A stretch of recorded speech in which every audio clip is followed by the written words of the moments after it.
చూస్తా ఉన్నాము Jubilee hills ఉప ఎన్నిక ఫలితాలు అనేది చాలా ఉత్కంఠంగా రేపుతున్నాయి.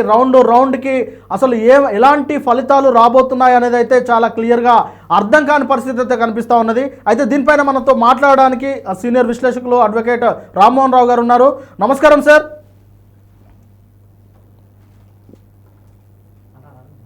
సార్, ఇది జూబ్లీ హిల్స్ ఉప ఎన్నిక ఫలితాల నేపథ్యంలోని మొదటి రౌండ్ రెండో రౌండ్లో కాంగ్రెస్ పార్టీ అనేది ఆధిక్యంలో కనిపించినప్పటికీ మూడో రౌండ్లో కాస్త తారుమారయ్యాయి సార్. బీఆర్ఎస్ పార్టీ అనూహ్యంగా ముందంజలోకి వచ్చేసింది. అయినప్పటికీ కాంగ్రెస్ పార్టీ అయితే స్పష్టమైన మెజార్టీని అంటే 3000 పైన మెజార్టీ అయితే కనిపిస్తూ ఉన్నది. మొదటగా సార్ 3-4 రౌండ్లకే పార్టీ అంటే గెలుపు ఏ పార్టీది అనేది తేలిపోతుంది అని అనుకున్నారు అందరూ.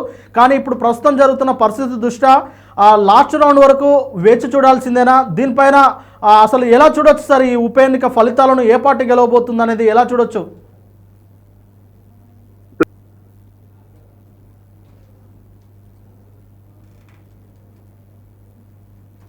అంటే మొన్నటి సర్వేలు తప్పుడు సర్వేలు అవన్నీ కూడా చెప్పాను నేను. ఎప్పుడు కూడా ఇతర మధ్యన పోటీ ఉంది, ఎవరు గెలుస్తారో నేను చెప్పలే కానీ 5000 చిల్లర అటు ఇటుగా ఉంటుంది మొత్తం మీద గెలిపోవటంలో అని అనుకుంటున్నాను. ఇప్పటికి కూడా అదే అంటున్నాను రాబు. ఇంకొక నా ఉద్దేశం ఏంటంటే రౌండ్లు ఎన్ని ఉన్నాయి కనుక ఇంకా 3వ రౌండ్ పూర్తిగా అయింది. 2 రౌండ్ అప్పుడు మెజార్టీ చూసినాం కదా, ఎక్కువ మెజార్టీ వచ్చేస్తున్నాం అనుకున్నాం. కానీ వెంటనే ఒక్క రౌండ్ లో మొత్తం కొట్టేస్తుందని కూడా చెప్పాను, అదే జరిగింది. ఇప్పుడు 3వ రౌండ్కి వచ్చే కల్లా 210 రౌండ్ లో ఎంత 61 ఓట్లు పెట్టారా దానికి. కానీ ఇప్పుడు కూడా మనకు అఫీషియల్ గా 2వ రౌండ్ 3వ రౌండ్ అఫీషియల్ గా రాలే మనకి. ఇంకా దాన్ని కూడా చూడాలి. ఇప్పుడు మనకి ఏమవుతుందంటే బయటకు వచ్చేవన్నీ కూడా కొంచెము అవాకులు చవాకులు అసత్యాలు వస్తున్నాయి.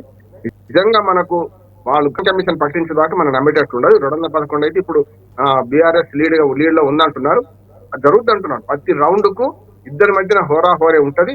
బీజేపీ ఆటో అరటి పండు కూడా కాదు, అయిపోయింది, దాని పని అయిపోయింది.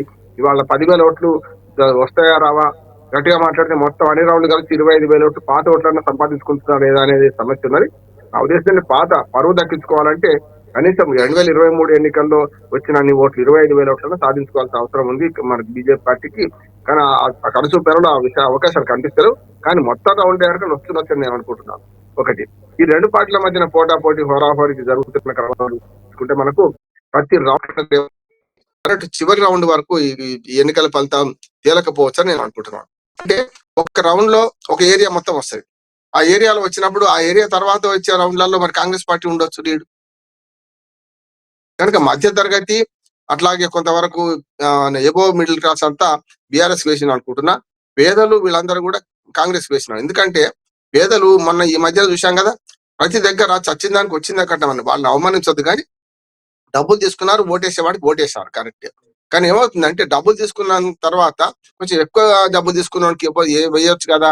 మనం కూడా చూసినాం ఎగ్జిట్ పోల్స్ లో ఒకరిద్దరు ఏమన్నారు, అందరు న్యాయం అయితే ఎక్కువ డబ్బులు ఇచ్చిన వాడికి వేయాలి కదా అని కొందరు అన్నారు. డబ్బులు ఎవడిస్తే సార్, మా డబ్బే కదా పంచేది, అందరు ఇస్తున్నారు, నేను న్యాయమైన వాడికి ఓటేస్తాను కొందరు చెప్పారు. ఇట్లాంటి వాళ్ళు ఎక్కువ మంది ఉంటారు అంటున్నాను నేను. కనుక మొన్నటి దానిలో ఒక కుటుంబానికి 40,000 నుంచి 50,000 రూపాయలు వచ్చినాయి. 4 ఓట్లు ఉంటే అన్ని పార్టీలు కలిపి 4-5 ఓట్లు ఉంటే 30-40,000 గ్యారెంటీ వచ్చినాయి, అన్ని పార్టీలు కలిపి వచ్చినాయి. అట్లా చూసుకుంటే ఇప్పుడు 4 12,000 ఒక పార్టీ, 4-20,000 ఒక పార్టీ పంచింది కదా, చూసినాం కదా. ఓ పార్టీ 1,000 రూపాయలు పంచింది. అయినా సరే ఇవన్నీ కలిసి 30-40,000 రూపాయలు ఒక కుటుంబానికి వచ్చినప్పుడు చూద్దాంతే ఎంత నష్టం లేదని వేసింది అని అనుకుంటున్నాను. కానీ ఇప్పటికి కూడా మధ్య తరగతి కంటే ఎబో మిడిల్ క్లాస్ కానీ ధనవంతులు కానీ ఓటింగ్ రాలి, చదువుకున్న ఓటింగ్ రాలి. కనుక పూర్వ ప్రభావం ఈ ఓటు మీద గ్యారెంటీ ఉంటుంది అంటున్నాడు. 2,00,000 మందికి పైగా పూర్తిగా డబ్బులు అందినాయి, 1,00,000 మందికి అందకపోవచ్చు, తక్కువ అందవచ్చు.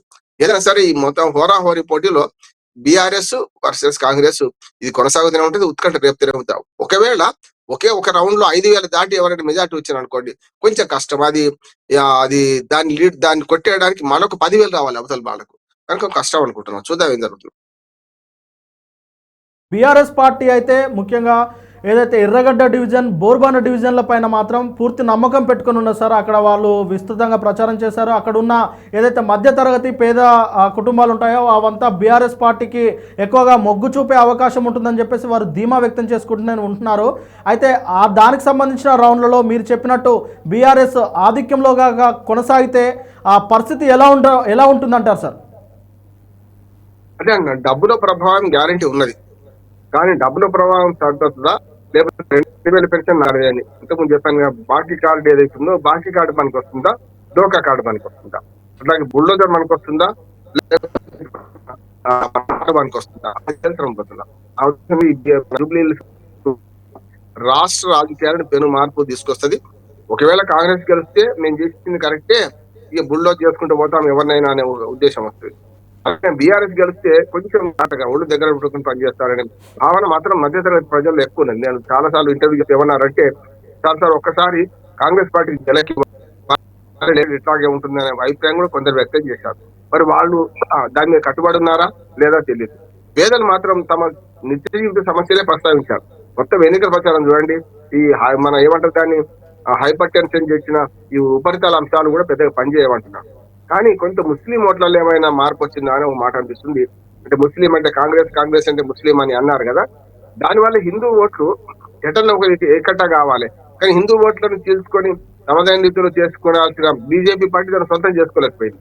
ఆట చెడగొట్టు ఉడుకుంది. కానీ ఆటలో ఎవరు గెలవాలని నిర్ణయించేది మాత్రం ఇవాళ బీజేపీ అంటున్నారు. బీజేపీకి ఎంత తక్కువ ఓట్లు వస్తే అంత బీఆర్ఎస్ కి లాభం అయింది అనుకున్నాం. కానీ ఒక దేశంలో కాంగ్రెస్ కి లాభం అయ్యే అవకాశం ఎక్కువ ఉందా అని అనిపిస్తుంది. ఎందుకంటే ముస్లిం ఓట్లను ఎక్కట చేసింది. అంటే వచ్చినాక రకంగా చెప్పడానికి మారిండు. బండి సంజయ్ పూర్తిగా ఇటు ముస్లింలు అంటే రేవంత్ రెడ్డి ఏమో ముస్లింలు అంటే కాంగ్రెస్ అంటే ముస్లింలను ఒక పక్షం వహిస్తే సమస్య లేదు, మనకు కాంగ్రెస్ పార్టీకి ఓటు వేయొద్దని ఇటు ప్రచారం చేసిండు. తమకు వస్తుంది లాభం అనుకున్నాం. ఆ లాభం మరి కాంగ్రెస్ ఓట్ల కీలకమైన ఒక రౌండ్ లో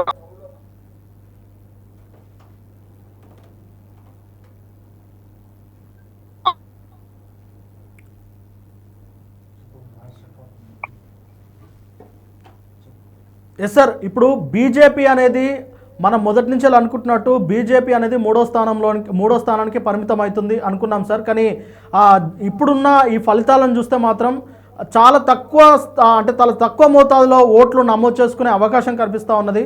మరి ఈ ఫలితాల ఎఫెక్ట్ ఖచ్చితంగా బీజేపీ పైన పడుతుందంటారా సార్? అలాగే జిహెచ్ఎంసీ ఎన్నికల్లో బీజేపీ ముందంజలో ఉంది, అర్బన్ ఏరియాలో బీజేపీ పుంజుకుంటుందని అని చెప్తూ ఉన్నారు. ఇప్పుడు జరుగుతున్న ఈ ఉప ఎన్నిక కూడా అర్బన్ ఏరియా కిందకే వస్తుంది కాబట్టి ఈ ఫలితం ప్రభావం బీజేపీ పైన తెలంగాణ రాష్ట్రంలో ఎలా పడుతుందంటారు సార్? ఖచ్చితంగా పడుతుంది. 2 ఏళ్ల రెఫరెండానికి ఇది ఒక రెఫరెండం అంటున్నారు. 2 ఏళ్ల పరిపాలన గతంలో cantonment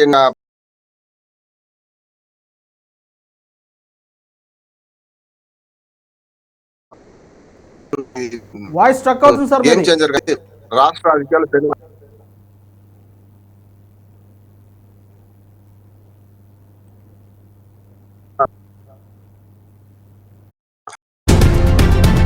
hello sir, voice struck అవుతుంది.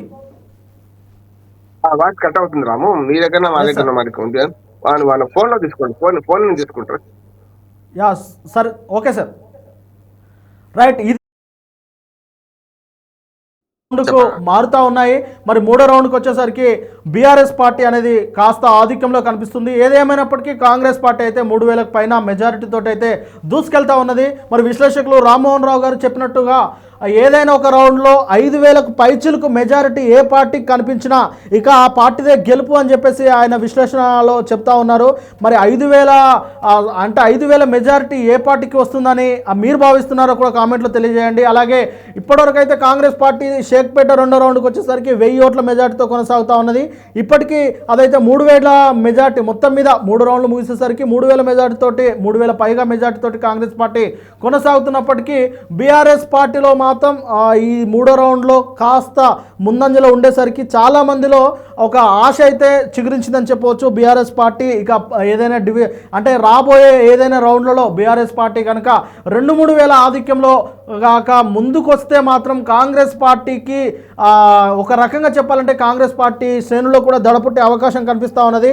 ఇక ఇదే నేపథ్యంలో ఇలాగే కొనసాగుతుంటే మాత్రం చివరి రౌండ్ వరకు ఫలితం అనేది తేలదని చెప్పేసి చాలా క్లియర్గా అర్థమవుతూ ఉన్నది. అంటే చివరి ఓటు ముగిసే వరకు కూడా బీఆర్ఎస్ గెలుస్తుందా కాంగ్రెస్ గెలుస్తుందా అనేది చెప్పడం చాలా కష్టతరంగా మారే అవకాశం కనిపిస్తూ ఉన్నది. ఏది ఏమైనప్పటికీ మరికొద్దిసేపట్లోనే 4వ రౌండ్ ఫలితం కూడా బయటకు రానుంది. కాబట్టి ఈ 4వ రౌండ్ ఫలితాల్లో మరి ఎలా ఉండబోతుంది, ఏ పార్టీ ముందంజలో ఉండబోతుంది, ఏ పార్టీ వెనుకంజలో ఉండబోతుంది, 4వ రౌండ్ తర్వాత ఏ పార్టీ ఆధిక్యంలో ఉంటుంది, అలాగే ఏ పార్టీకి ఎంత ఆధిక్యం ఉన్నది, ఎంత మెజార్టీతో ముందుకెళ్తుంది అనేది మరి కాసేపట్లోనే వోల్గా టైమ్స్లో తెలుసుకుందాం.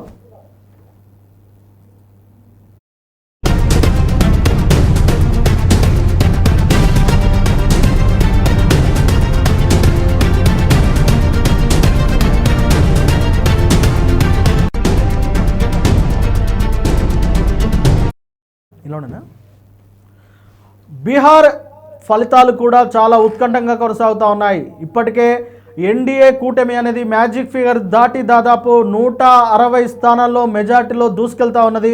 ఇక మహాగఠబంధన్ అయితే 78 స్థానాలకే పరిమితమైంది.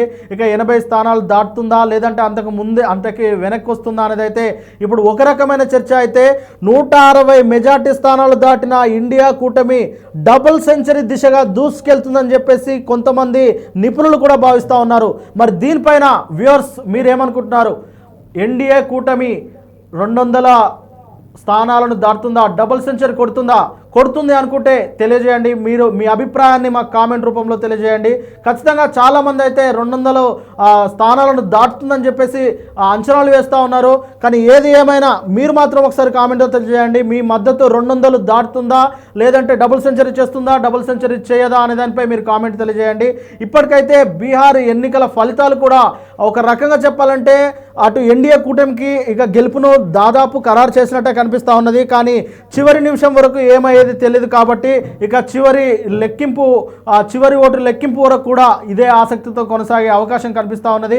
ఇక జనసురాజ్ పార్టీ అయితే ఖాతా తెరిచినట్టు కనిపిస్తూ ఉన్నది. ఒక స్థానంలో పూర్తి మెజార్టీతో దూసుకెళ్తున్నట్టు తెలుస్తూ ఉన్నది. ఇక నిపుణులు అయితే జనసురాజ్ పార్టీ అంటే ప్రశాంత్ కిషోర్ ఎన్నో అంటే ఇటు రాష్ట్ర వ్యాప్తంగా రాష్ట్రాలకు సీఎంలను చేశారు, పిఎంలను చేశారు. ఇంత పెద్ద స్థాయిలో ఆయన ప్రచార వ్యూహకర్తగా ప్రచారాలను ముందుండి తీసుకెళ్లి ఆయన జనసురాజ్ పార్టీని మాత్రం బీహార్లో గెలిపించకపోవడంపై కూడా నిపుణులు రకరకాల అంచనాలు వేస్తూ ఉన్నారు.